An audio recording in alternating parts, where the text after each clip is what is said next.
আলোচনায় ইসরায়েলের রক্তচক্ষু উপেক্ষা করে গাজার উদ্দেশ্যে যাত্রা অব্যাহত রাখা গ্লোবাল সুমুদ ফ্লোটিলার যাত্রীরা নেতানিয়াহু প্রশাসনের নৌ অবরোধ ভঙ্গের লক্ষ্যে এগিয়ে চলা এই বহরে রয়েছেন মানবাধিকার কর্মী থেকে শুরু করে চিকিৎসক, শিক্ষক, রাজনীতিবিদ সহ অন্তত ৪৪ দেশের ৫ শতাধিক মানুষ। নিপীড়িত ফিলিস্তিনিদের পাশে দাঁড়ানোর প্রচেষ্টায় অংশ নিয়েছেন সুইডেনের পরিবেশ কর্মী গ্রেটা থুনবার্গ, নেলসন ম্যান্ডেলার নাতি মন্থলা ম্যান্ডেলা এবং বাংলাদেশের আলোকচিত্রী শহীদুল আলম। নতুন ব্লেন্ডে আরো রিচ অ্যারোমায় সেলন ফ্যামিলি ব্লেন্ড টে। গোটা বিশ্বই যখন ইসরায়েলের কাছে রীতিমতো নতজানু, তখন ফিলিস্তিনিদের পাশে দাঁড়ানোর লক্ষ্যে সাহসী পদক্ষেপ আন্তর্জাতিক ত্রাণবাহী নৌবহর গ্লোবাল সুমুদের। ইসরায়েলের নানা বাধা উপেক্ষা করেই নৌ অবরোধ ভাঙতে বিভিন্ন দেশের মানুষের এই ঐক্যবদ্ধ প্রচেষ্টা নজর কেড়েছে বিশ্ববাসীর। সুমুদ ফ্লোটিলার ওয়েবসাইট বলছে, বহরে রয়েছে অন্তত ৪৪টি দেশের ৫ শতাধিক মানুষ। আরও হাজার হাজার মানুষ সরাসরি অংশ না নিলেও এই উদ্যোগকে সমর্থন জানিয়ে নিবন্ধন করেছেন।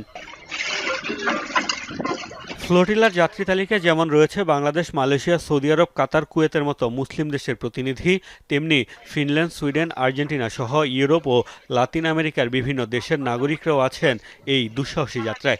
এদের মধ্যে কেউ মানবাধিকার কর্মী, কেউ চিকিৎসক, শিল্পী কিংবা আইনজীবী, কেউ বা আবার রাজনীতিবিদ।